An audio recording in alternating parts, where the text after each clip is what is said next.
Again, hindi tayo naghahanap ng mga faults dito, kundi maghanap ng solusyon.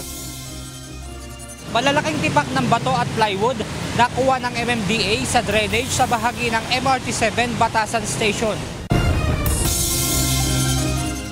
Sir, ina-advise naman sila na medyo alanganin na talaga yung pesto nila. Kaya lang hindi naman, yung iba hindi rin mapilit na umalis na kasi nga baka wala rin mapupuntahan. Pwede po humingi ng tulong na ma-reprap lang po yung lugar namin. Tagal na po namin inire-request yan, ma-reprap po. Pagguho ng lupa na itala sa ilang barangay sa Quezon City dahil sa patuloy na pagbuhos ng ulan.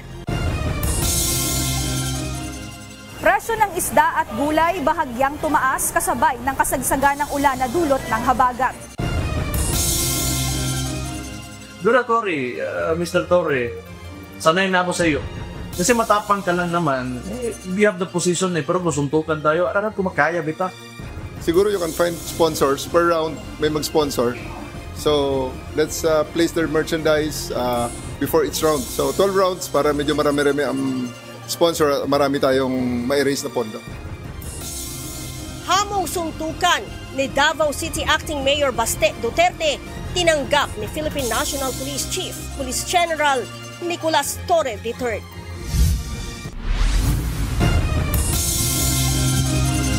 Magandang hapon, Pilipinas at sa buong mundo. Tayo po ay sabayang napapakinggan sa Radio La Verdad 1350, ang UNTV Radio. At una sa ating mga balita.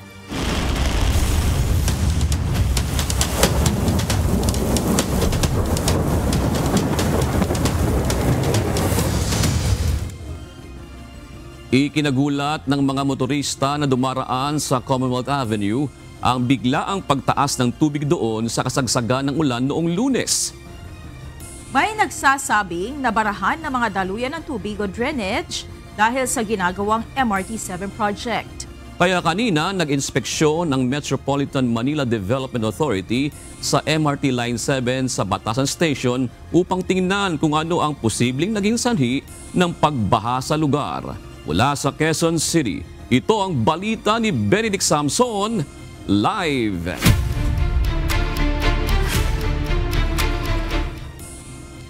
Magandang hapon, Benedict. Natukoy na ba ng mga tauhan ng MMDA kung ano ang sanhi ng pagbaha?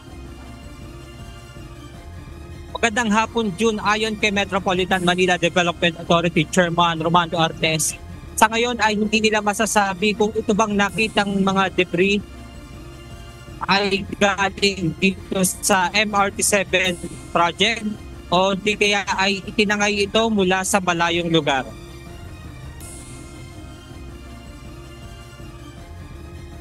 Nag-inspeksyon ng MMDA kaninang umaga sa ilalim ng MRT7 Batasan Station upang tingnan ang mga naging dahilan ng pagbaha sa lugar noong makaranas ng malakas na ulan dahil sa habagat. Binuksan din ng MMDA personnel ang drainage upang tingnan kung may mga bara sa loob nito. Sa isinagawang declogging, dito nakuha ng MMDA ang ilang plywood. Mayroon ding nakuhang tipak ng bato. Again, hindi tayo naghahanap ng mga faults dito, kundi maghanap ng solusyon. Although yung sa kabila, titi-check din ng contractor kung talagang na barahan yung outlet ng kanilang poste. So, basta ang commitment naman po ng may-ari ng MRT7, whether or not sila ang nakabara, naka-apekto yung construction, tutulong sila sa pagsasaayos para mawala yung baha dito sa Commonwealth. Sa isang pahayag, itinanggi ng MRT Line 7 Project Management Office na ang naturang proyekto ang sanhi ng pagbaha sa Commonwealth Avenue. Ayon pa sa pamunuan ng MRT Line 7, ang lahat ng istruktura sa lugar kabilang na ang columns at footing ay ginawa ng hindi nakaaabala sa natural na daluyan ng tubig dahil ikinokonsidera nila ang umiiral na drainage. Nakasunod din nila ito sa approved engineering plans. Tiniyak din nila na nakasuporta sila sa layunin ng MMDA, Department of Public Works and Highways at lokal na pamahalaan sa mga hakbang upang maiwasan ang pagbaha. At upang masiguro na hindi na mauulit ang insidente ng pagbaha, pinagpaplanuhan ng MMDA na lakihan ng butas ng inlet ng drainage sa lugar. Ayon kay Artes, sakaling makumpleto na ang plano, bukas ay posibleng masimulan na nila ang pagpapalaki rito. Dati daw kasi itong inlet na to, malaking grating 3x3. So nasaran, hindi natin alam kung way before na construct tong MRT-7. So ibabalik po natin kasi kailangan natin maharang yung tubig na nanggagaling doon sa taas at mailabas natin papunta doon sa nearby creek.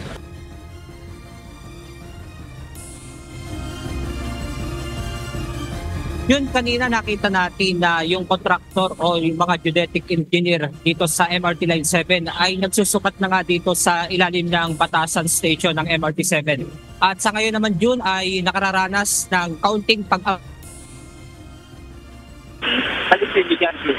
Mahigit 4,000 pamilyang naapektuhan na matinding pag-ulan at pagbaha ang bibigyan ng tulong ng Office of the Vice President. Ayon kay OVP spokesperson Atty. Ruth Castelo, bahagi pa rin niya ito ng kanilang ginagawang relief operations sa iba't ibang mga apektadong lugar. Ito ang balita ni Jed Neresina. Naka-preposition lahat doon ang tulong sa satellite offices, and then yung satellite offices, meron silang assigned din na mga tao for disaster response. Tapos sila na yung pupunta kung saan man kailangan pupunta yung tulong at opisina. Nakahanda ang satellite offices ng Office of the Vice President. Ito ang siniguro ni Vice President Sara Duterte kahit pa siya ay nasa ibang bansa ngayong nakararanas ng sama ng panahon ang Pilipinas. Paliwanag ni VP Sara, ininstitutionalize nila ang kanilang Disaster Operations Center. Ibig sabihin nito, bumuo sila ng isang team na nakatutok sa anumang emergency o disaster sa bansa. Dagdag pa ng Vice Presidente na mayroon itong standard operating procedures upang sundan ng kanyang mga empleyado. Ngunit kung mayroong katanungan sa trabaho o kinakailangang gumawa ng desisyon, ay nakahanda ang kanyang undersecretaries o siya mismo para magdesisyon. Kahapon, sobrang dami nung mga humihingi ng tulong na mga stranded. Nagpaalam sila sa akin kung pwede ilabas yung mga bus. And then sabi ko sa kanila, pwedeng ilabas yung mga bus dahil emergency na yan. At hindi na natin kailangan magpaalam pa na lalabas yung bus natin, labas doon sa peak hours na allowed mag-fly yung buses. Tiniyak ng Office of the Vice President na tuloy-tuloy ang ginagawang paghahanda ng kanilang Disaster Operations Center para magbigay ng tulong sa mga pamilya o individual na apektado ng nararanasang sama ng panahon. Ayon kay OVP spokesperson Atty. Ruth Castelo, ngayong araw July 23, aabot sa mahigit 4,000 apektadong pamilya ang bibigyan ng tulong ng OVP-DOC sa mga gaganaping relief operation sa iba't ibang mga apektadong lugar. Muli namang nagpaalala ang pangalawang Pangulo na disaster-prone ang Pilipinas, kaya mahalaga ang may sapat na kaalaman at kahandaan sa kalamidad, sakuna at emergency. Hindi naman titigil ang pagdating ng bagyo sa ating bansa. At ang dala ng bagyo lagi ay unang-una pagbaha at mga landslides. So yung mga tao na alam nila na flood-prone area sila or danger zone area sila sa landslide, ay dapat maghanda sila pagdating ng bagyo or tag-ulan. Wala ng plano ang tanggapan ni VP Sara na humingi pa ng karagdagang budget para sa kanilang disaster response. Samantala sang-ayon ang Vice Presidente sa mungkahi ni Defense Secretary Gibo Teodoro na posibleng magamit ang Enhanced Defense Cooperation Agreement o EDCA sites para sa relief operations. Kung magkaroon ng agreement, iba pa ang agreement sa ilalim, sa loob ng EDCA agreement about disaster preparedness and disaster response, pwede yun. Kasi defense is not just yung defense na kapag merong invasion or merong war, pwede ding relief operations in times of emergency.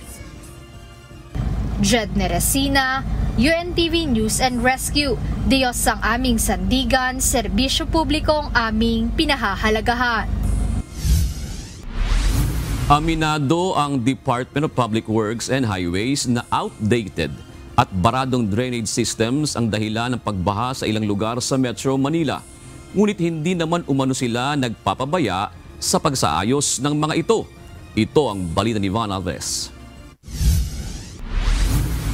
Based on what we're experiencing right now, parang hindi eh. Diba? Considering the amount na inalot for that project, parang hindi siya effective.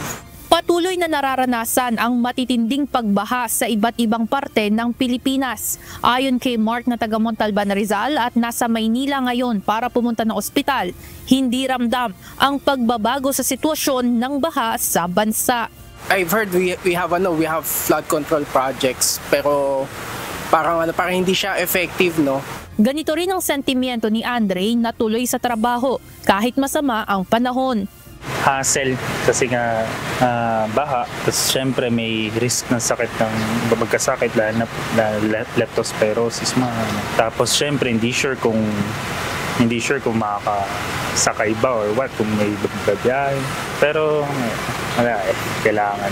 Maging ang mga estudyanteng ito, pansin na may kailangang pang-ayusin, partikular na sa Taft Avenue, para mabawasan ang bilis ng pagtaas ng tubig. Kailangan kasi ng paano yung drainage, parang pa-upgrade din. Ngunit ayon sa Department of Public Works and Highways o DPWH, simula nang magsagawa ang pamahalaan ng mga flood control project noong 2022, malaki na ang naging bentahe nito sa iba't ibang komunidad. I think there has been significant relief na naidulot na po itong nagawa natin ng mga flood control projects, especially in the low-lying areas po. Kasi sa tingin po namin, this is of course yung engineering solution na sinagagawa namin are providing immediate relief. Dito sa lungsod ng Maynila, mayroong isinusulong na drainage master plan ang city government bilang pangmatagalang solusyon sa pagbaha. Kami sa lokal naman talagang meron na kaming master plan ng drainage that would cost us about hundreds of billions. It will not happen overnight, but that's our solution to the flooding. This will take time and resources. Ayon sa alkalde, kasabay ito ng tuloy-tuloy na dredging sa mga creek at declogging ng drainage system. Inaasahan na rin magkakaroon ng catch basin sa ilalim ng mga parke at kalsada kung saan po pwedeng mag-pump out ng tubig baha gamit ang mga gumaganang pumping station. Siniguro naman ng Metropolitan Manila Development Authority o MMDA na walang depektibo sa kanilang mga hinahawakang pumping station sa buong Metro Manila. Lahat po ng pumping stations, hindi lamang sa Manila City, kundi sa buong Metro Manila na under ng MMDA ay gumagana po. Lahat po yan functioning. All 71 pumping stations po na under sa jurisdiction ng MMDA ay gumagana. Samantala, pagtitiyak ng DPWH, tuloy-tuloy ang mga isinasagawang flood control projects kung saan higit 5,000 sa mga ito ang kasalukuyan ng ipinatutupad sa buong bansa. Ivan Alvarez, UNTV News and Rescue. Diyos ang aming sandigan, serbisyo publiko ang aming pinahahalagahan. Hindi nagustuhan ng netizens ang naging paraan ni Interior and Local Government Secretary John Vic Remulla sa pag-aanunsyo ng kanselasyon ng pasok sa trabaho at eskwelahan sa social media. Ipinagtanggol naman ni Pangulong Ferdinand Marcos Jr. ang walang pasok announcement ng kalihim. Samantala, giniit ng Pangulo na hindi nararapat ang ginawang pagpapaskil ng SONA materials sa ilang kalsada sa gitna ng nararanasang sama na panahon. Ito ang balita ni Nel Maribuhok. People criticize me for the way I speak. That's the way I speak. That's the way he speaks. Ipinagtanggol ni Pangulong Ferdinand Marcos Jr. ang walang pasok announcement ni Interior and Local Government Secretary John Vic Remulla kamakalawa. Ayon sa Pangulo, hindi na dapat punahin ang pamamaraan o style ng kalihim sa paghahatid ng kanyang mensahe. Ang mahalaga naman anya ay naipapaabot nito sa publiko ang impormasyon mula sa SILG.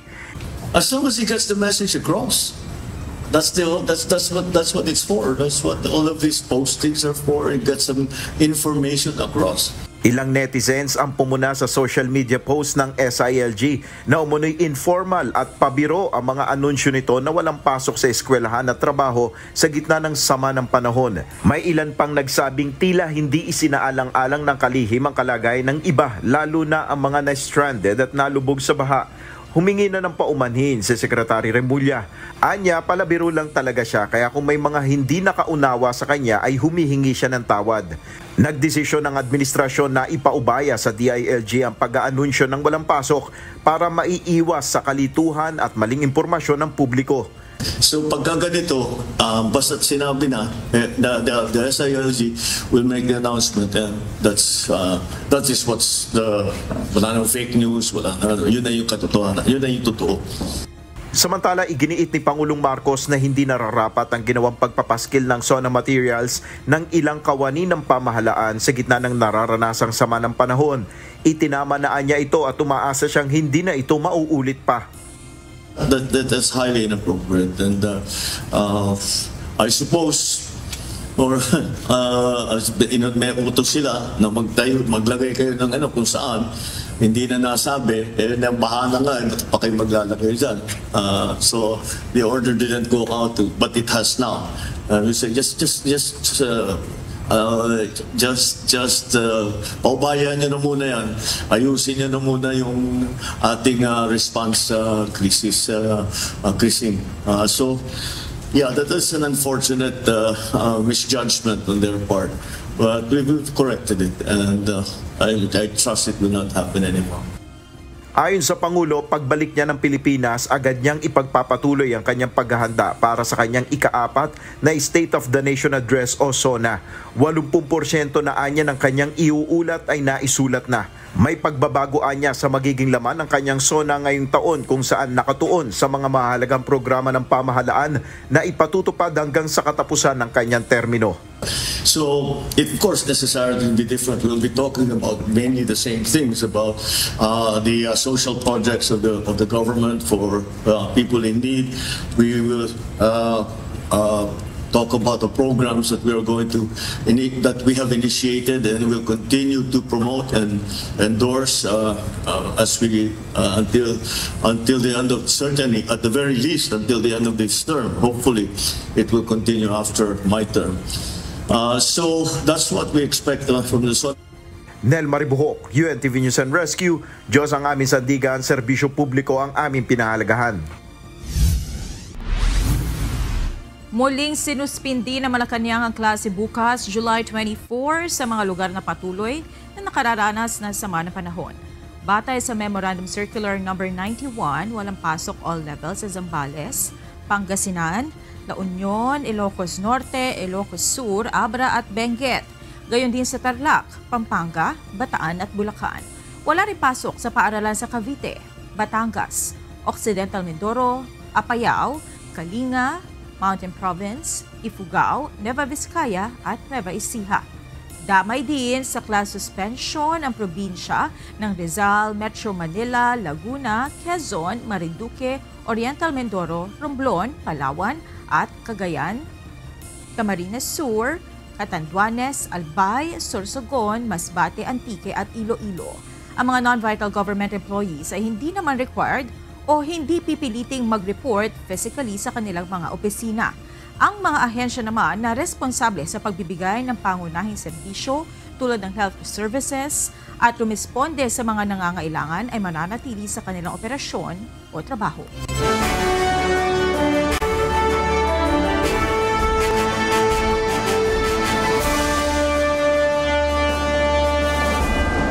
Nananatiling may impasse o hindi pagkakasundo sa pagitan ng dalawang kapulungan ng Kongreso kaugnay ng mga issue sa impeachment proceedings kay Vice President Sara Duterte. Kabilang siya ng mga tanong kung nasunod ba ang itinatakda ng saligang batas sa pagbuo at paghahain ng articles of impeachment laban sa pangalawang Pangulo.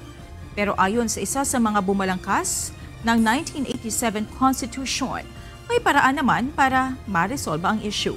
Ito ang SONA Special Report ni Rosalie Cos.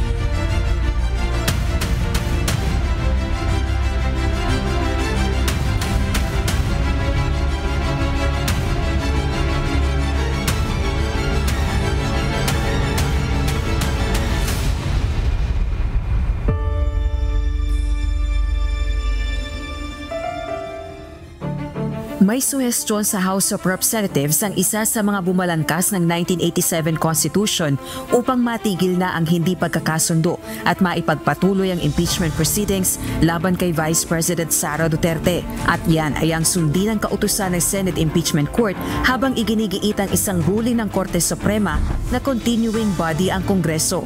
Ayon kay Attorney Rene Sarmiento na isa ring dating Commission on Elections o COMELEC Commissioner, may paraan para tugunan ang mga pangamba na posible umanong patibong ang ikalawang order ng Senate Impeachment Court. Partikular na ang kautusang paglalabas ng resolusyong ipagpapatuloy ng House members ng 20th Congress ang impeachment case laban sa Vice Presidente. To break the impasse, a certification that they are willing and ready to pursue the impeachment proceedings consistent with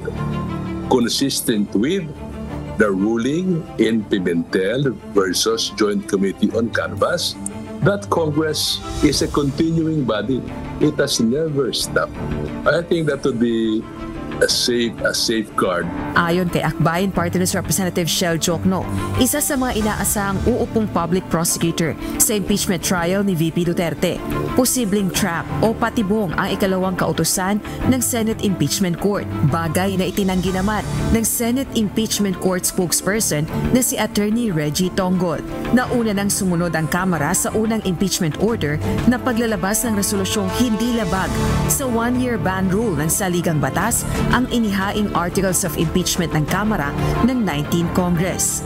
Yun ang isang bagay na kailangan pag-aralan ng mabuti kasi baka naman maaari maging trap na yan at pag ginawa ng House yan ay sasabihin naman nila nag-violate na kayo ng one-year ban.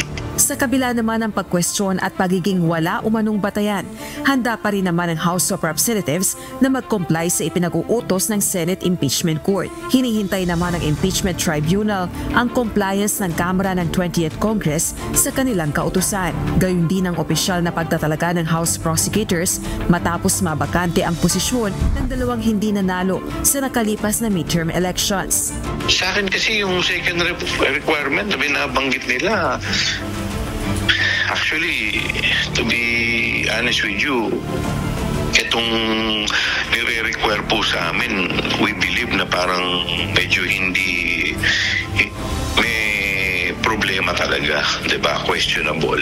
But just the same, the reason why we are complying it because ayaw naman namin na mapagbintang kami na we are delaying the hearing. Well, I'm of the opinion naman siguro na the House because the impeachment court is just like any court, no? In practice, if there's an order given by the court, no matter how you think wrong yung order na yun, you always still end up complying. So I'm almost certain that the House will comply.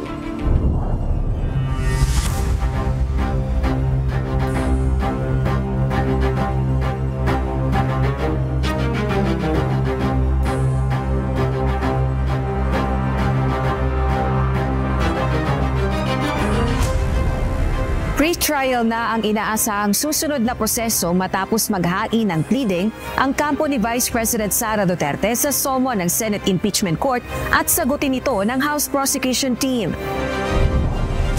Pinadidismiss ng defense team ni VP Duterte ang impeachment case. Wala umano itong bisa sa simula pa lamang at lumalabag sa one-year bar ng saligang batas o pagkakaroon lamang ng iisang impeachment proceeding laban sa isang opisyal sa loob ng isang taon. Giit din ng Vice Presidente, walang basihan ng mga aligasyon laban sa kanya kaya scrap of paper o basura lamang ito.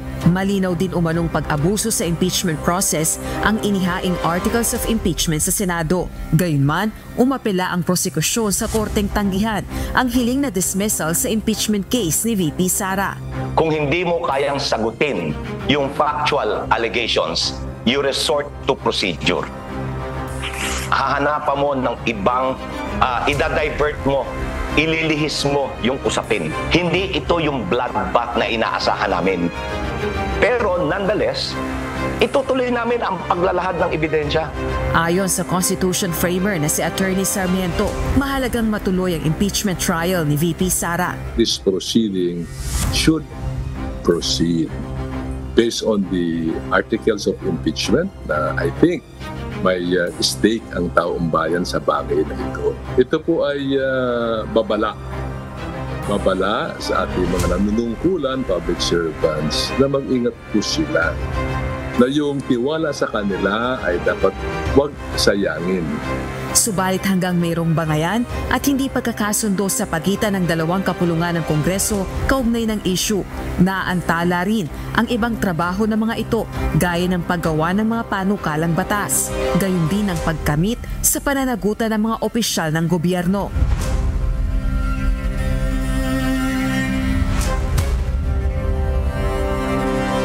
Naharap si VP Sara sa mga alegasyong maling paggamit ng confidential funds nito at matitinding pagbabanta sa buhay umano ng Pangulo, First Lady at House Speaker. Bagay na itinatanggi ng Vice Presidente at iginiit na pamumulitika ang nasa likod nito.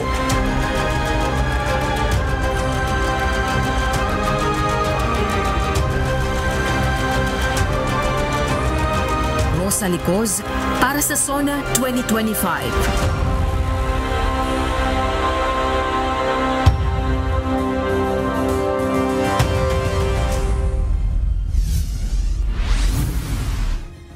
Sa pagbisita ni Pangulong Ferdinand Marcos Jr. sa Estados Unidos, hindi na umaasa si Vice President Sara Duterte na magbabanggit si PBBM ng anumang papabor kay dating Pangulong Rodrigo Duterte. Partikular sa sitwasyon ng dating Pangulo sa International Criminal Court o ICC.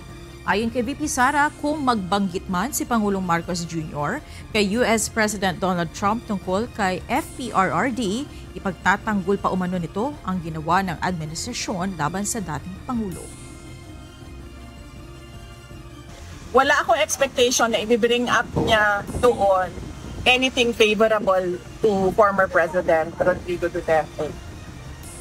Likely, baka i-bring up niya doon, pero ang kanyang sasabihin ay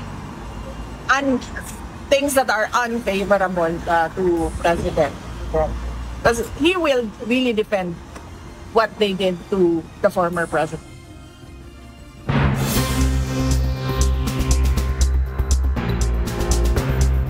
Inanunsyo ni US President Donald Trump ang mga bagong trade deal ng Estados Unidos sa ilang bansa sa Asia kabilang ang Pilipinas, Indonesia at Japan. Ikinatuwa ni Trump ang nabuong trade deal at naniniwalang big win ito para sa Amerika. Ito ang balita ni Lynn Perez. We're going to talk trade today and we're very close to finishing a trade deal. Big trade deal actually. And we do a lot of business with you. It's a lot of income coming in for both groups, but I was surprised to see the kind of numbers. They're very big. And they're getting bigger under what we're doing and what we're proposing. Nagkasundo na ang Estados Unidos sa Pilipinas sa isang open market trade deal na magbibigay ng zero tariffs sa mga American products na ipapasok sa Pilipinas. Sa kabilang banda, papatawa naman ng 19% na taripa ang mga produkto mula Pilipinas na papasok sa merkado ng Amerika. Mas mataas ito kumpara sa 17% tariff noong Abril.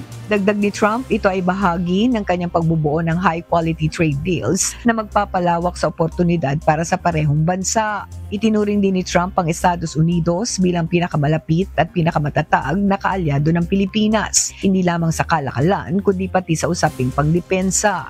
We must remember that the United States is our only treaty partner in the Philippines, and that has stood us in good stead over the years, certainly through the Second World War, and the cultural memory of all Filipinos, down to even the school children, is that our strongest, closest, most reliable ally has always been the United States. Inanunsyo rin ni Trump ang kasunduan sa Indonesia. Katulad ng sa Pilipinas, mananatili ang 19% na taripa sa mga produktong iniaangkat ng Amerika mula Indonesia at magiging libre naman ng pagpasok ng American products sa Indonesia.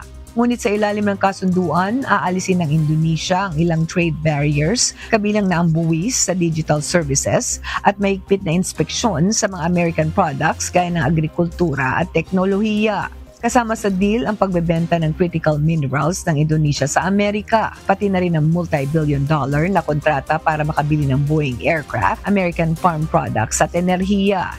Sa Japan, tinawag ni Trump ang bagong kasunduan bilang pinakamalaki sa kasaysayan. Mag-iindas ang Japan ng $550 billion sa Amerika kung saan 90% ng kita ay mapupunta sa US. Bababa rin ang vehicle import levels mula 25% hanggang 15% at bubuksan ng Japan ang merkado nito para sa mga kotse, trucks, bigas at iba pang agricultural products ng Amerika. Sa kabilang banda, magbabayad ang Japan ng 15% reciprocal tariffs para sa kanilang mga produkto na papasok sa merkado ng Amerika. Itunuring ni Trump ang kasunduang ito bilang malaking tagumpay para sa Amerika. Nananatili namang nakaabang ang buong mundo bago ang August 1 deadline para sa posibleng dagdag taripa sa mga bansang hindi makikipagsundo sa Estados Unidos. Lynn Perez, UNTV News and Rescue. Diyos ang aming sandigan, serbisyo publiko ang aming pinahahalagahan. Ipagbabawal na ng US Olympic at Paralympic Committee ang pagsali ng mga transgenders sa anumang women's sports sa paparating na 2028 Summer Olympics sa Los Angeles, USA. Ayon kina US Olympic and Paralympic Committee CEO Sarah Hirschland at President Jean Sykes, bilang isang federally chartered organization, dapat silang sumunod sa Federal Executive Order. Gaya ng nilagdaan ni Trump na pagbabawal na makasali ang isang biologically born na lalaki sa mga palarong pambabae. Bukod sa Executive Order ng pagbabawal sa transgender sa women's game, binago rin ni Trump ang passport issuing system ng US. Required na ngayong ilagay ang gender marker ng biological identity ng isang tao at ipinagbawal din ang transgender sa women's prison sa buong Amerika at ipinalipat sa men's prison. Nauna nang ipinagbawal ni Trump ang pagpasok ng transgenders sa US military services. Nagsumite na ng bid ang Qatar para maging host country sa 2036 Olympic at Paralympic Games. Kung magtagumpay ang Qatar, ang magiging kauna-unahang Gulf state na magiging host ng naturang prestihiyosong event. Ayon sa Qatar Olympic Committee, 95% ng kinakailangang sports infrastructure ay nakahanda na at may plano na rin sila para sa 2036. Matagumpay na naidao sa Doha ang FIFA World Cup 2022 at nakatakdang mag-host din ng lungsod ng Asian Games sa 2030. Kabilang sa iba pang bansang nagbid ay ang Turkey, India, Indonesia at Chile. Habang pinag-iisipan pa ng Germany, Saudi Arabia at Canada ang kanilang pagsali. Nagbabala ang World Health Organization na may panganib na kumalat sa buong mundo ang chikungunya virus kung hindi agad maagapan. Ayon sa WHO, nakita na ang parehong pattern ng pagkalat ng virus tulad ng nangyari noong 2004 hanggang 2005 na nakaapekto sa daang libong tao. Ang chikungunya ay sakit na dala ng kagat ng lamok at nagdudulot ng matinding lagnat at pananakit ng kasukasuan na maaari maging sanhi ng pagkamatay. Iniulat ng WHO na mula 2025 nagkaroon ng malaking outbreak sa Reunion, Mayotte at Mauritius at kumalat na rin sa Madagascar, Somalia, Kenya at ilang bahagi ng Asya. Dahil dito nanawagan ng WHO sa mga bansa na maghanda, magpatupad ng preventive measures at palakasin ang kakayahan upang maiwasan ang malawakang outbreak.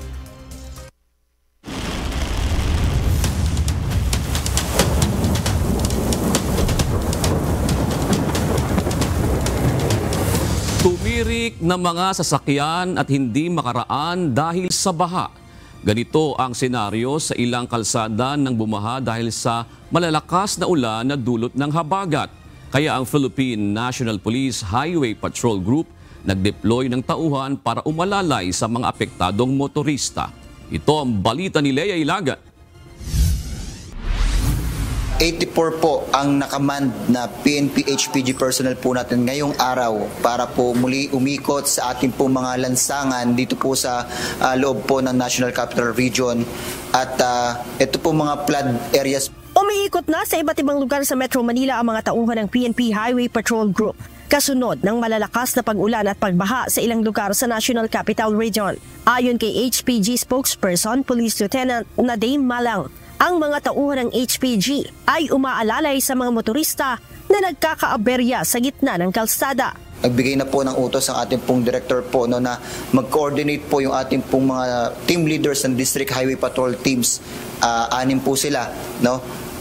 The Southern, the Manila, the Northern, the QC, and the EP, the Eastern Highway Patrol Team. Bali 5 pong district po ito, no, na talaga pong in-instruct po ng ating pong director na tumulong at mag-coordinate sa ating pong mga PNP local units kung ano po ang may tulong po ng inyong pong PNP HPG. Sinisiguro din aniya ng mga tauhan ng HPG na maayos pa rin ang daloy ng trapiko kahit na malakas ang ulan. Hindi po bababa sa 84 HPG personnel ang umiikot po sa ating pong mga major thoroughfares within NCR para tumulong po sa ating pong mga kababayan, most especially para po sa ating pagbibigay or pag-assist po sa ating trapiko.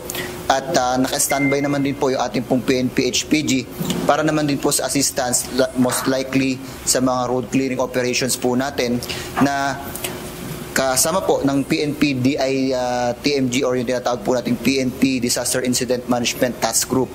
Payo ng HPG sa mga motorista na nagkakaroon ng aberya sa lansangan, agad na tumawag sa 911 hotline para sa mabilis na assistance. Samantala, nakapagtala na ang PNP ng 12 namatay dahil sa pananalasa ng bagyong Krising sa iba't ibang lugar sa bansa. 5 ang mula sa Calabarzon, 3 sa Negros Island at tig-iisa naman sa Metro Manila, Mimaropa, Northern Mindanao at Barm. Ang mga nasawi ay bunsod ng pagkalunod at nabagsakan ng puno, habang 9 naman ang nawawala at 7 ang naitalang nasugatan. Leia Ilagan, UNTV, News and Rescue. Diyos ang aming sandigan, serbisyo publiko ang aming pinahahalagahan. Naglabas ng revised guidelines ang Social Security System para sa Calamity Loan Program o CLP upang tulungan ang mga miyembro sa mga lugar na nasa ilalim ng state of calamity dahil sa mga sakunang tulad ng bagyong Krising. Ayon kay SSS President at CEO Robert Joseph Declaro, ibinaba sa 7% mula 10% ang taunang interest rate para sa calamity loans kasunod ng utos ni Pangulong Ferdinand Marcos Jr. Ang interest rate para sa salary loans ay ginawa na lang rin na 8%. Saklaw ng bagong guidelines ang mas mabilis na activation ng CLP sa loob ng 7 araw mula sa sakuna at pinapayagan ang loan renewal makalipas ang 6 na buwan kung hindi overdue ang dating utang. Maaaring mag-apply online ang mga miyembro sa pamamagitan ng pagla-login sa my.sss o SSS mobile app. Napagkasunduan ng Pilipinas at Estados Unidos na bawasan ng ipapataw na taripa sa mga produkto ng Pilipinas na ipapasok sa US. Bagamat tila dehado pa rin ang Pilipinas sa naturang kasunduan, inilarawan ni Pangulong Ferdinand Marcos Jr. ang nasabing kasunduan na isang significant achievement. Ito ang balita ni James Bontuyan. We managed to bring down 20% tariff rate for the Philippines to 19%. Now 1% might seem like a very small concession. However, when you put it in real terms, it is a significant achievement. Significant achievement. Ganito inilarawan ni Pangulong Ferdinand Marcos Jr. ang naging negosyasyon niya kay United States President Donald Trump hinggil sa taripang ipapataw ng US sa mga Philippine imports. Mula sa 17% noong Abril, pagkatapos ay naging 20% hanggang sa magkasundo na gawing 19% ang taripa para sa mga Philippine imports. Sa ilalim ng bagong kasunduan, ang Pilipinas na ngayon ang may ikalawang pinakamababang taripa sa mga bansa sa Timog Silangang Asya na nakikipagkalakalan sa Estados Unidos, kasunod ng Singapore na may 10% dahil sa free trade agreement nito. Ang ibang bansa sa ASEAN ay pinapatawan ng taripang mula 19% hanggang 49%.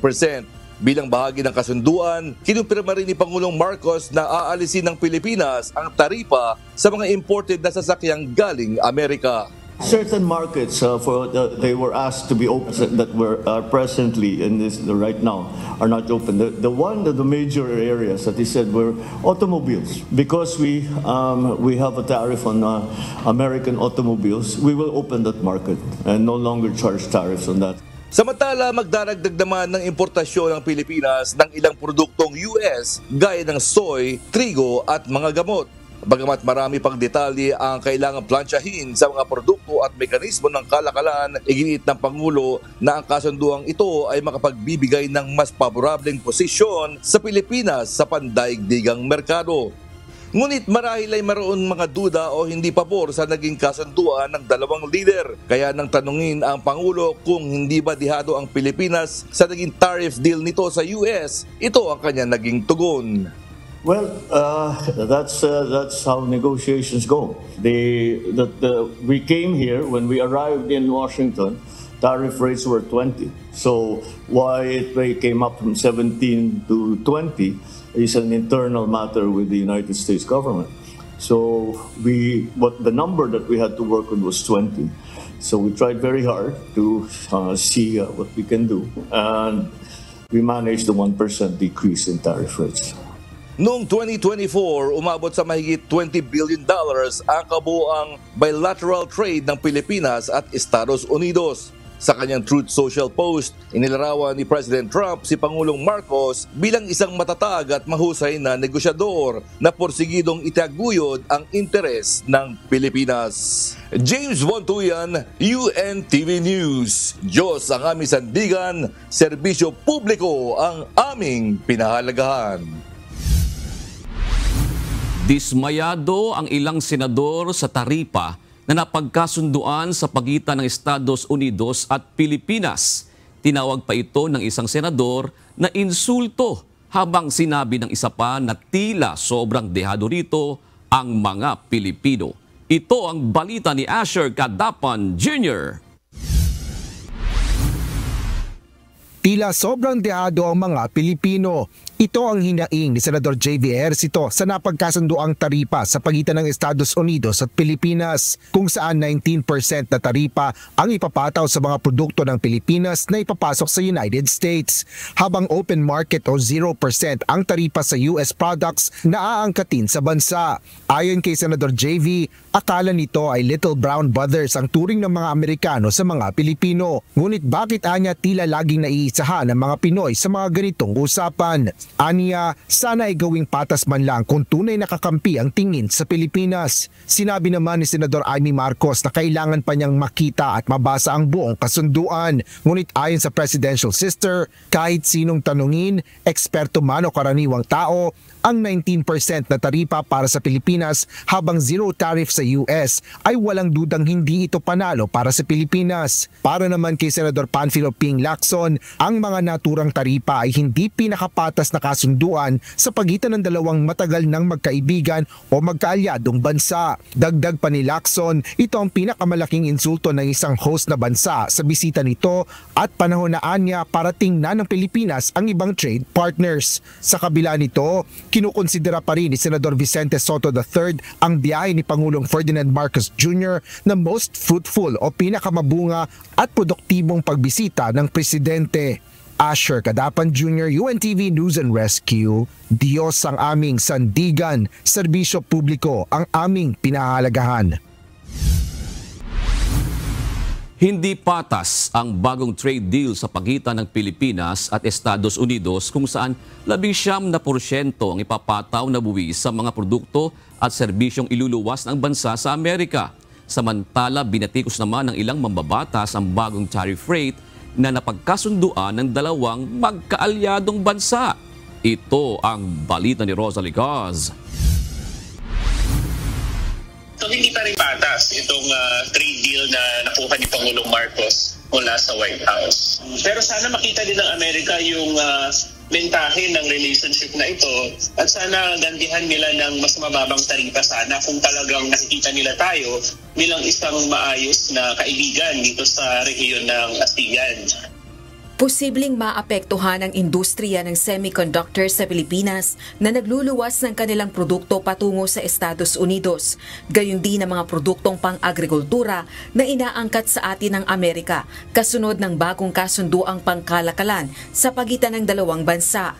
Ito ang paniniwala ng economist na si JC Punong Bayan, isang assistant professor sa University of the Philippines School of Economics. Zero tariffs ang ipatutupad sa ilang produktong aangkatin ng Pilipinas mula sa Estados Unidos, samantalang 19% naman ang ipapataw ng USA sa ilang Philippine imports. Napagkasunduan ito sa pagpupulong na ginawa sa pagitan ni Pangulong Ferdinand Marcos Jr.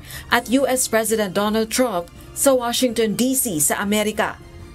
May mga sektor talaga na mas maapektuhan. Yun din yung nakakalungkot na kung maganda sana yung trade deal ay sana ay hindi maging malala yung epekto sa mga sektor natin. Giit din ng ekonomista, para makabawi ang Pilipinas sa pagkadihado sa hindi patas na trade deal, dapat pagbutihin ang ugnayang pangkalakalan sa ibang nasyon.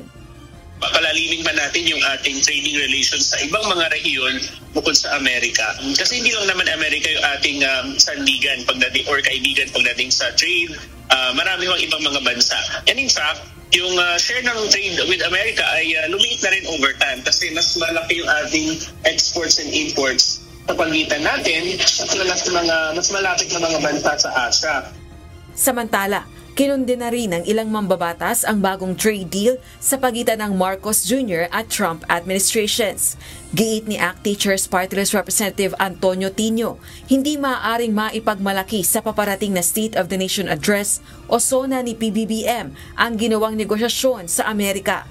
Isang kahihiyan nga yan. No? So, after all yung pinagmamalaking special relationship, tapos pagiging close allies and so on, may 19% tariff na ipapataw sa mga Philippine goods at lalong magiging pahirap ito at maaaring magresulta sa malaganap tatanggalan ng trabaho dito, posibleng pagsara ng mga planta at again, dislocation ng mga farmers natin kasi mga agricultural products ay mabigat na tatamaan ito.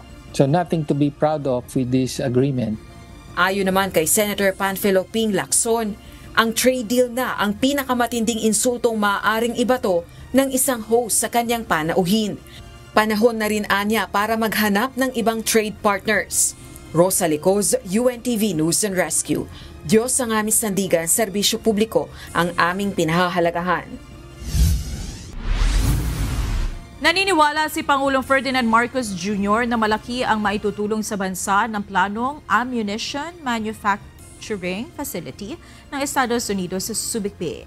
May sagot naman si Pangulong Marcos sa mga nag-aalangan na maaari umanong gumanti ang China sa plano na ito ng US sa Pilipinas. Ito ang balita ni Nel Maribuhok. There's been much comment and say that these infrastructures, military infrastructures, and the programs that we are initiating will make us a target for China. Are we not already a target for China? So I think that what we have to be thinking about is protecting the Philippines. Pinawi ni Pangulong Ferdinand Marcos Jr. ang pangamba na maaaring pag-initan muli ng Beijing ang Pilipinas sa pinaplano ng Amerika na pagtatayo ng ammunition hub.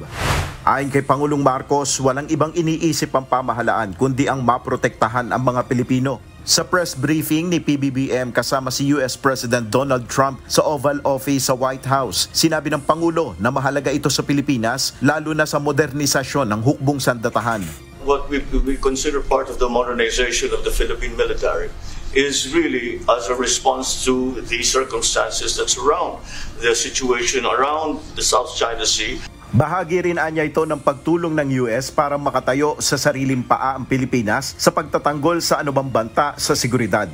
This is actually the United States is assisting the Philippines in what we call our self-reliance defense program, which is to allow us to be self-reliant and to be able to stand our own 2 feet, whatever the circumstances that occur in the future. Ayon naman kay US President Trump, ang panukalang pasilidad ay magbibigay sa Pilipinas at Estados Unidos ng mas maraming ammunition kaysa sa anumang bansa. We'll have more ammunition than any country has ever had. We're going to have more missiles than any country has ever had. We're going to have all the speedy missiles. We'll have the speedy ones, the slow ones, the accurate ones, the ones that are slightly less accurate. We have everything. Ayon naman kay Defense Secretary Gilberto Teodoro, malaki rin ang maitutulong ng planong ammunition hub para mapalakas ang kalakalan at makalikha ng trabaho para sa mga Pilipino. Depending on the scale, initially about 200 to 300 people, highly technical people. But then there are downstream industries. Of course, they will have to build access to port facilities. It will regenerate revenue on a commercial basis for Subic. Inaasahang itatayo ang ammunition manufacturing facility sa Subic na bahagi ng Luzon Economic Corridor na isa namang funded development ng Washington. Nel Maribuhok, UNTV News and Rescue, Diyos ang aming sandigan, serbisyo publiko ang aming pinahalagahan. Tinanggap ni Philippine National Police Chief Police General Nicolas Torre III ang hamon ni Davao City Mayor or Davao City Vice Mayor Baste Duterte. Ayon kay General Torre, payag siya sa isang boxing for a cause na maaaring gawin sa Araneta. Ito ang balita ni Lea Ilagan. Dura Cory, Mr. Torre, sanay na ako sa iyo. Kasi matapang ka lang naman, we have the position pero kung suntukan tayo, aranat ko makaya bita. Handa si Philippine National Police Chief Police General Nicolas Torre III para sa isang boxing match kay Acting Mayor Baste Duterte. Ayon kay General Torre, sa halip na magpalitan ng salita sa social media, maaari namang magdao sila ng 12 rounds charity boxing match sa Linggo, July 27. Naghamon siya ng suntukan. And well, sa atin naman, whether he's serious or not, sa atin, let's just put this on a better use. Kung yan ang gusto niya, madaling pagbigyan yan, boxing na lang para madaling iset up. At gawin natin this coming Sunday, 9 o'clock. I'll be there in Araneta. I'll ask Araneta to set up a boxing ring. Hopefully, they will oblige. Kung wala naman, di maghanap tayo ng kung saan gym ang gusto niya. Ang tanging nais ng PNP Chief, sana ay mayroong mag-sponsor para kumita sila na siya namang itutulong sa mga nasalanta ng bagyong Krising sa iba't ibang panig ng bansa. Siguro you can find sponsors. Per round, may mag-sponsor. So, let's place their merchandise before each round. So, 12 rounds para medyo marami-rami ang sponsor at marami tayong ma-erase na pondo. Depensa pa ni Chief PNP, hindi sa pinapatulan niya si Acting Mayor Baste. Subalit, isa na rin itong magandang pagkakataon para makatulong sa mga sinalanta ng bagyo. Pero tamang-tama dahil marami ang nasalanta ngayon ng bagyo at baha. Maybe we can use this moment or this opportunity for to raise funds in a charity boxing match. This coming, kung para mabilis, this coming Sunday sa Araneta, 12 rounds, pwede. 12 rounds sa sundukan para maganda at para medyo marami-rami ang ma-raise natin. May mensahe din si General Torre sa mga bashers at mahilig magkomentaryo sa social media. Mag-donate sila para maka-raise tayo ng pondo. Pay-per-view. Bukas alas 9 ng umaga, sisimula na daw ni General Torre ang pag-iinsayo sa boxing gym ng PNP para sa pinaghahandaang laban sa Linggo. Wala pang bagong pahayag si Acting Mayor Baste kaugnay sa usaping ito. Lea Ilagan, UNTV News and Rescue. Diyos ang aming sandigan, serbisyo publiko ang aming pinahahalagahan.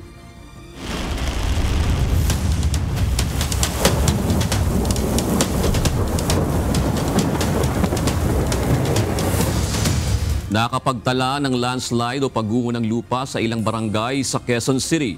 Kasunod ito ng malalakas na buhos ng ulan sa mga nakalipas na araw dahil sa epekto ng habagat at umiiral na weather system sa bansa. Ito ang balita ni Rosalie Coz. Nalulungkot din kasi siyempre matagal na kasi kami dyan, 27 years old. Pangalawang guho na po yan. 2011 po yung una.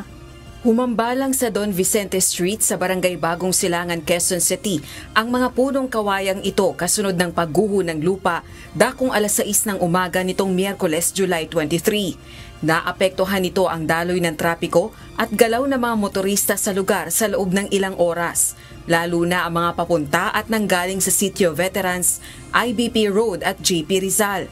Agad namang kumilos ang mga lokal na otoridad para matugunan ang sitwasyon.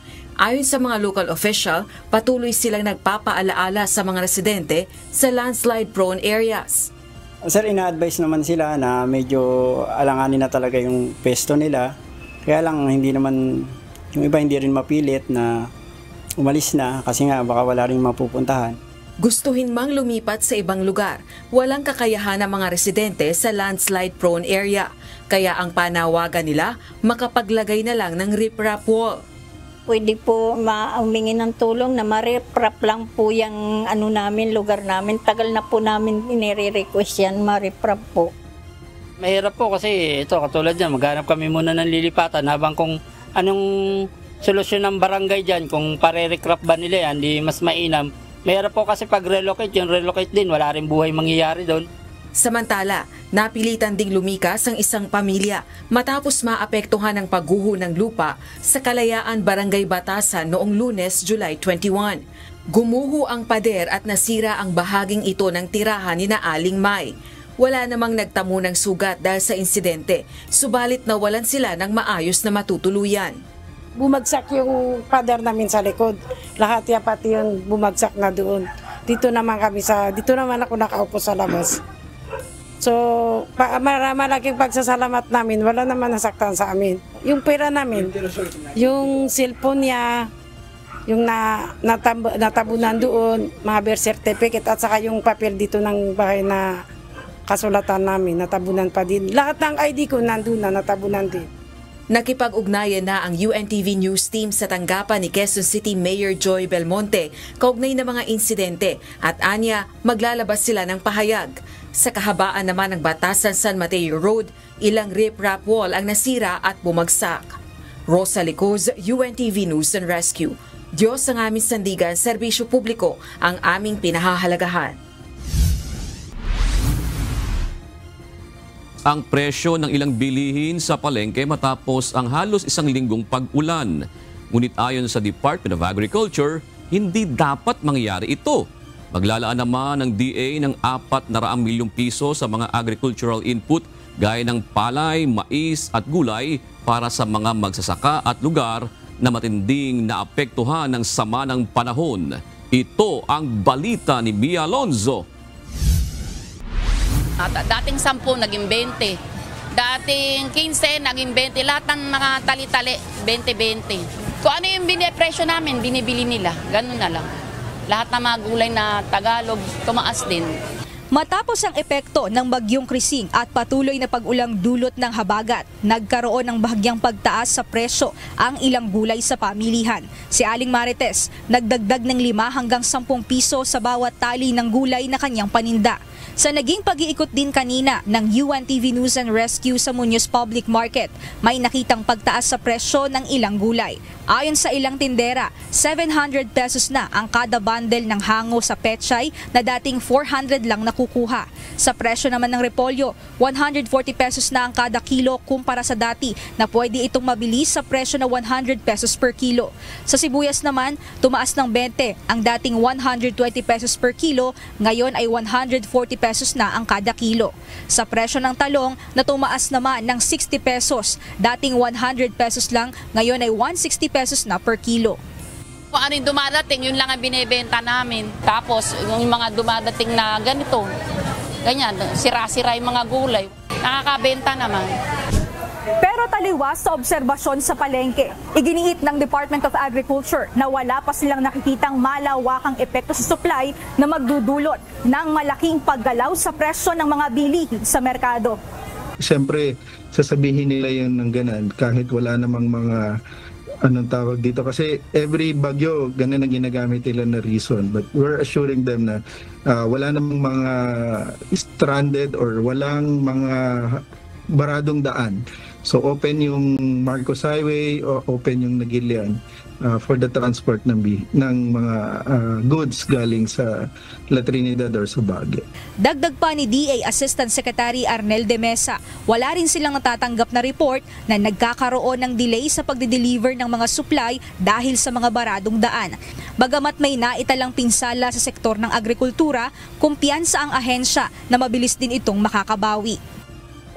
Doon sa palay, of course, wala pa dahil maliit lang yung damage sa palay at this is still within the acceptable limit doon sa ating projected losses every year because of typhoon.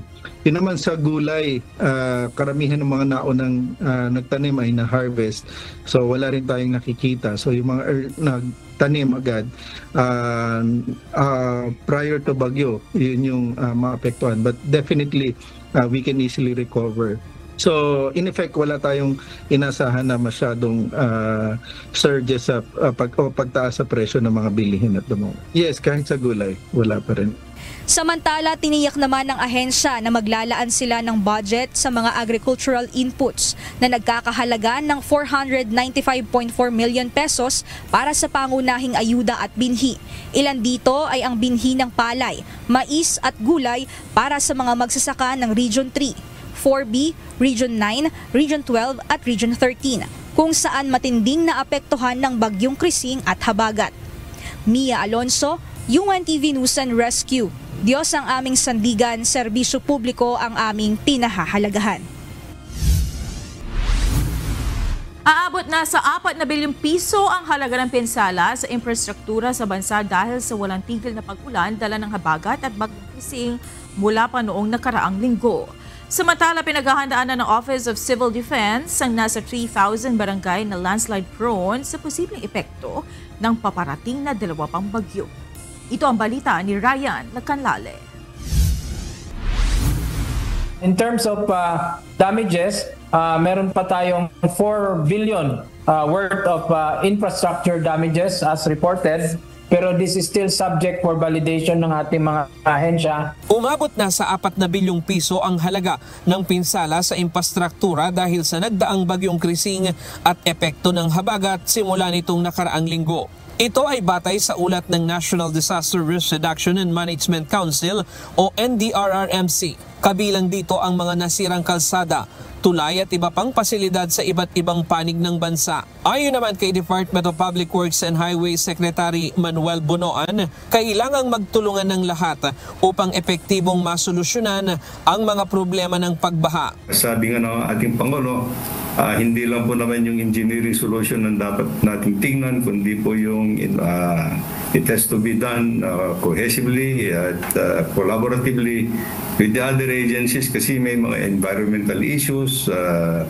Kasi napapansin po namin, yung mga lalong-lalo yung mga tertiary rivers natin, silted na po yung, mababaw na po yung riverbeds natin. Bukod dito, nasa mahigit 217.5 milyon naman ang halaga ng pinsala sa sektor ng agrikultura. Kabilang dito ang mais, palay at high-value crops. Nasa mahigit kalahating milyong pamilya o halos 1.9 milyong individual na ang apektado at mayroong 732 evacuation centers na ang na-activate sa buong Luzon, Visayas at Mindanao. Nasa 79 milyon pesos na halaga ng tulong naman ang naipamahagi ng pamahalaan sa iba't ibang LGU na apektado. Mayroon na ring 7 nasawi, 7 ang sugatan at 8 pa rin ang nawawala. Nasa 29 na bayan at syudad na ang nagdeklara ng state of calamity, karamihan dyan galing sa Calabarzon region na may 23. Samantala, pinag-iingat ng Office of Civil Defense ang mga barangay na nasa high-risk area, lalo na sa pagpasok ng 2 pang bagyo sa Philippine Area of Responsibility. Hindi lamang banta ng pagbaha ang kanilang binabantayan kundi pati ang pagguho ng lupa dahil saturated na ang lupa dahil sa 1 linggong tuloy-tuloy na pag-ulan. Sa tala ng Mines and Geoscience Bureau, nasa 3,000 na barangay ang nasa high-risk area. Karamihan dyan nasa Central Luzon, Northern Luzon at NCR. Ayon sa OCD, isa sa kanilang ginagawang paghahanda ngayon ay ang pagbibigay ng warning sa mga lokal na pamahalaan. So, yun, no, mataas po ang possibility, kaya tinitingnan natin, or we are trying our best to come up with really a paano ma-issue itong early warning natin. At ang cooperation po ng ating mga LGUs doon sa mga high-risk areas na magkaroon ng preemptive evacuation ay napaka-importante. So every day, ina-assess natin ito dahil ito nga, hindi lang isa, may dalawa na tayong depression, no? I think si Emong ay nabuo na aside from Dante. Mahigpit ding minomonitor ang level ng tubig sa mga dam sa Luzon, lalo na inaasahan ng malakas na pagbuhos ng ulan hanggang bukas. Ryan Lacanlale, UNTV News and Rescue. Diyos ang aming sandigan, serbisyo publiko ang aming pinahahalagahan.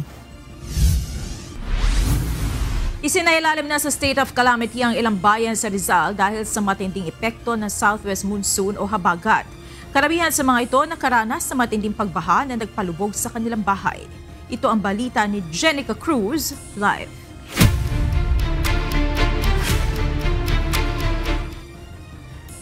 Jenica, anong mga bayan ang inilagay sa state of calamity at gaano kalawak yung pinsala ng habagat at bagyo dyan?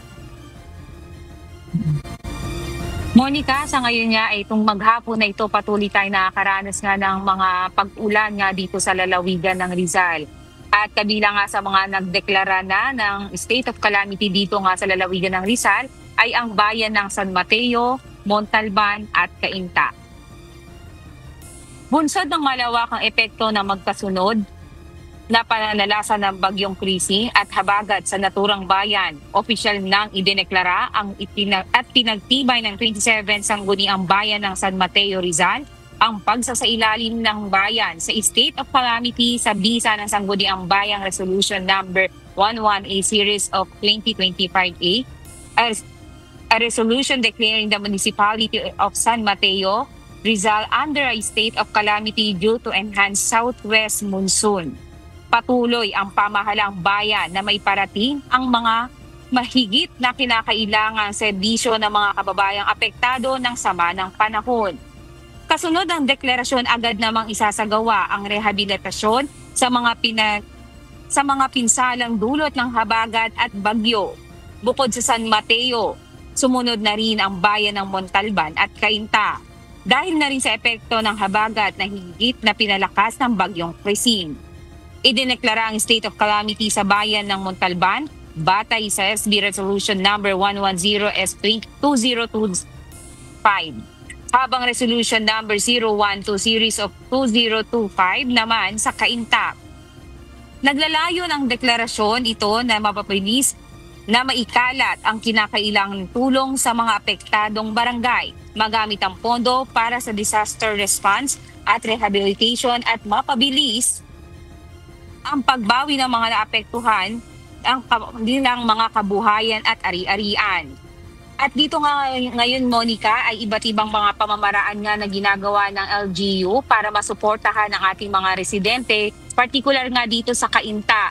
Kanina nga lang ay sa Facebook post na ni Mayor Kit Nieto, may mga lugar na talagang lubog pa sa baha ang kanilang mga lugar, partikular dito sa Cainta. Kaya ang ginawa ng LGU ay door-to-door ang paghahatid ng mga relief packs para sa ating mga kababayan dito. At bukod doon, ang mga isolated area nga dito sa Cainta ay ang Karangalan, Village East, Vista Verde, Kasibulan, Gruar Homes, CBS, Cypress at ang Country Homes. Bukod dito ay nagkaroon din ng pag-augment kagaya ng sa Antipolo City. Naglabas din sila ng kumbaga ng tulong para dito sa Cainta dahil marami sa mga kababayan nga natin dito ay talaga na-stranded din dahil sa tubig baha.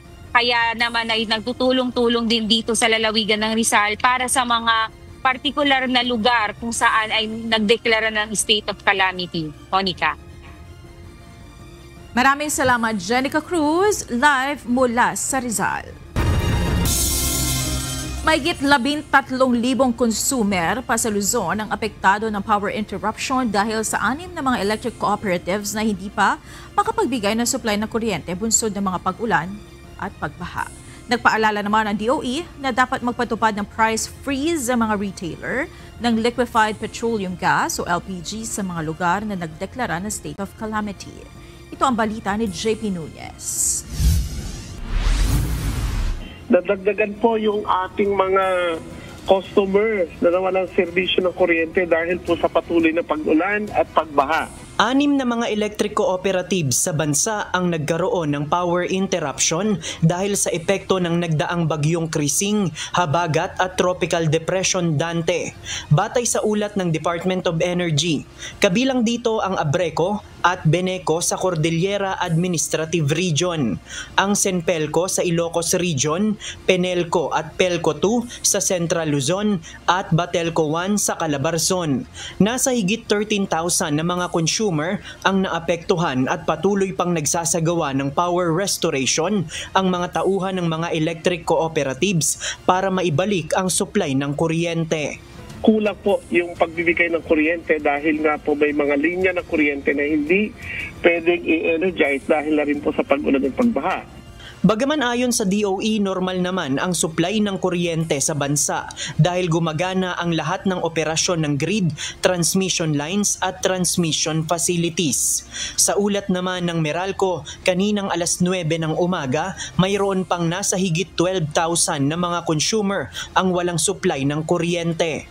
Pinakamarami sa Cavite kung saan mahigit 10,000 consumer ang apektado, halos 2,000 naman sa Metro Manila, 256 sa Bulacan, 29 sa Rizal at 17 sa Laguna. May paalala naman ang DOE sa mga consumer na abot ng tubig baha ang kanilang mga bahay.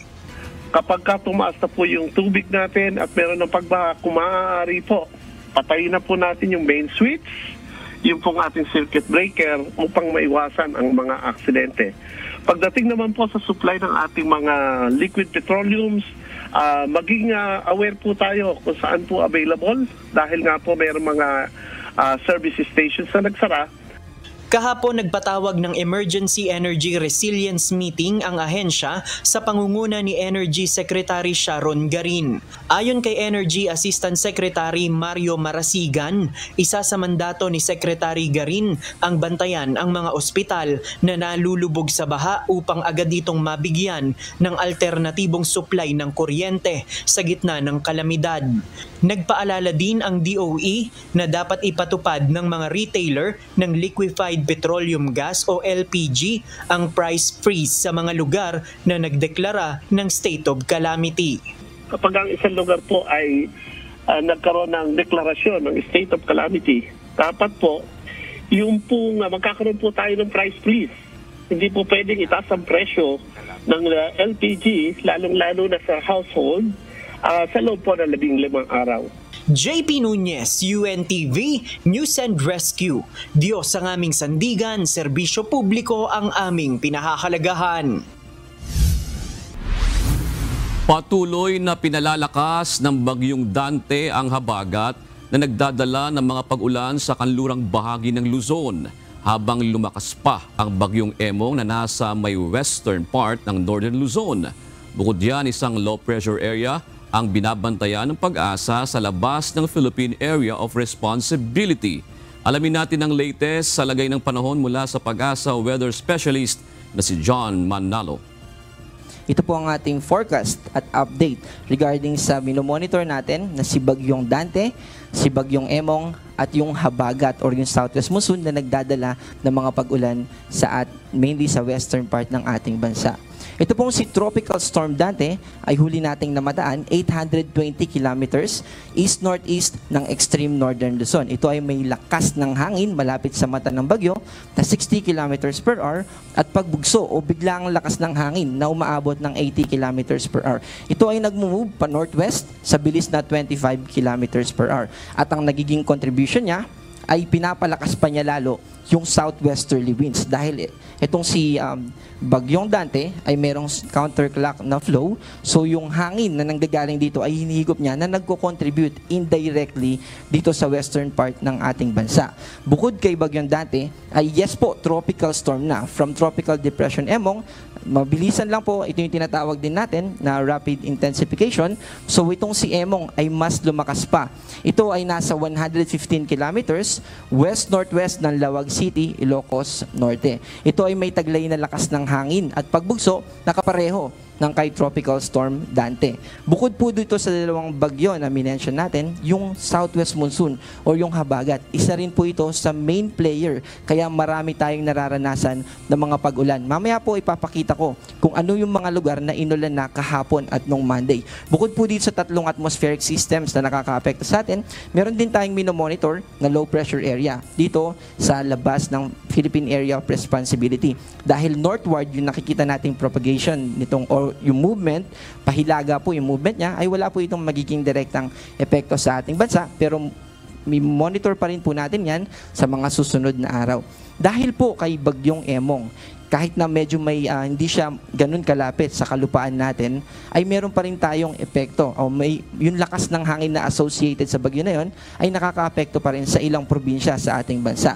Kaya nakataas sa tropical cyclone wind signal number 1 yung mga probinsya natin dito sa Ilocos Norte, sa Apayao, sa Abra, Ilocos Sur, at sa La Union, dito sa La Union, sa Benguet at sa western part ng Pangasinan. So itong mga binanggit natin na probinsya, yung makakaranas ng pabugso-bugso na hangin. Approximately 39 hanggang 61 kilometers per hour. So posible po yan na mag-produce or maka-effect sa atin ng minimal to minor damages.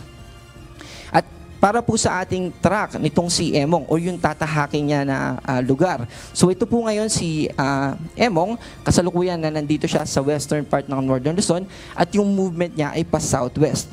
Pero bukas ng hapon, nakikita natin base sa ating bulletin na magbabago yung direction ng hangin na to. Ano po ba yung dahilan bakit nagbabago yung direction nitong bagyo? Meron po siyang interaction with Bagyong Dante na pinakita natin kanina. So ito ay tinatawag din natin na Fujiwara effect. Pero kaya nagkakaroon ng parang interaction yung dalawa. And then bukas, nakikita natin na from papuntang southwest ay magno-northeast na yung track nitong si Emong. Ang ibig sabihin po nito ay magtatagal itong si Emong dito sa western part ng Luzon. At ang idudulot po nun sa atin ay mga malakas na hangin and also mga pag-ulan. Kaya pinag-iingat natin yung ating mga kababayan dyan. Mamaya po ipapakita ko rin yung in terms of waves at rainfall na associated dito kay Bagyong Emong. And eventually ay magtutuloy-tuloy siya pa northeast hanggang sa lumabas ito ng Philippine Area of Responsibility by Saturday evening or Sunday ng umaga. Ito po yung binabanggit ko na mga pag-ulan simula nung Lunes at saka kahapon, last Tuesday. Yung mga pula, ito po yung mga lugar na kung saan about 200 millimeters yung na-receive or yung inulan doon sa mga lugar na kulay pula. Ibig sabihin po nito ay torrential rain at widespread floodings o mga pagbaha na malawakan yung maidudulot nitong ganito kalakas na mga pag-ulan. And kung mapapansin natin, kahapon ay ganun pa rin, mas lumawak pa. At umabot pa dito sa western part ng Ilocos region yung mga nakaranas ng mga malalakas na pag-ulan. Ibig po sabihin, itong mga lugar na to, kapag inulan pa po today at bukas, ibig sabihin mas matinding mga pagbaha at epekto, including yung pagguho ng lupa, mga landslide natin, lalo na sa bulubunduking lugar, yung magiging epekto nitong ganito kalalakas na mga pag-ulan. Bukod po dito, ay ito naman, kanina, yung observe kahapon at saka nung Monday. Ngayon naman po, ito yung ating forecast para today afternoon hanggang tomorrow afternoon or bukas ng hapon. Itong weather advisory po natin, ang pinapakita nito ay yung pag-ulan for the next 24 hours. Pero hindi ibig sabihin na buong 24 hours ay uulan. Ito po yung total amount ng rainfall para bukas. Today hanggang bukas ng hapon. So meron po tayong mga kulay red, ibig sabihin nito ay widespread na mga pagbaha yung posible nating maranasan. Dito yan sa Zambales, sa Bataan at Occidental Mindoro. Dito naman sa orange, ibig sabihin yan 100 to 200. Multiple floodings or hindi siya malawakan pero may iba't ibang lugar na babahain. Dito sa orange, ito yung 100 to 200. At dito naman sa yellow, ito yung 50 to 100 millimeters na inaasahan natin. Posible naman yung mga flash floods or yung mga localized floodings. Dito po sa mga walang kulay, hindi po ibig sabihin yan ay hindi na sila uulanin. Maulap pa rin po at posible pa rin yung mga pagbaha at pagguho ng lupa, pero hindi kasing taas ng mga pag-ulan dun sa mga may nakataas tayo na weather advice.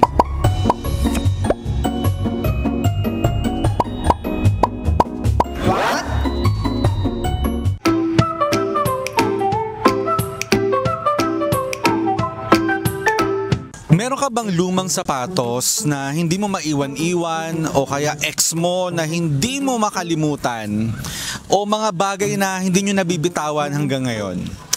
Hindi dahil special sila ha, pero ang problema baka may endowment effect ka na. Ano ba yon? Alamin natin. Ang Pilipino kasi, we have this traditionally yung meron tayong value doon sa kung ano yung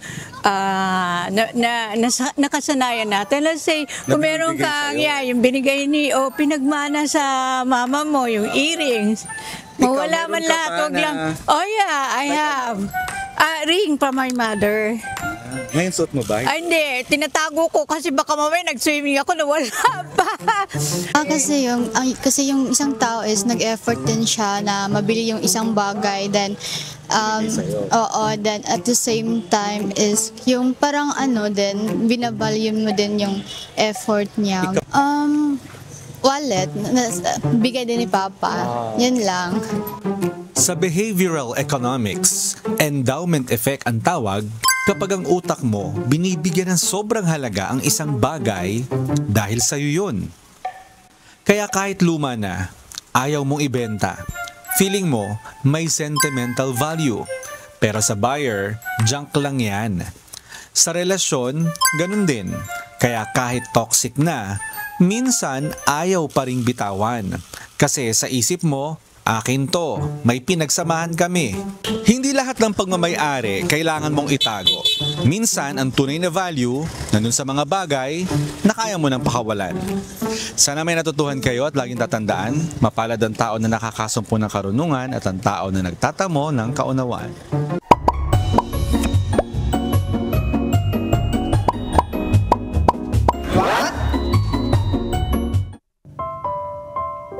Narito naman ang salita ng Diyos na ating sandigan mula sa aklat ng Roma 13:8 na nagsasabi, "Huwag kayong magkautang ng anupaman sa kanino man, maliban na sa mga ibigan kayo, sapagkat ang umiibig sa kanyang kapwa'y nakaganap na ng kautusan."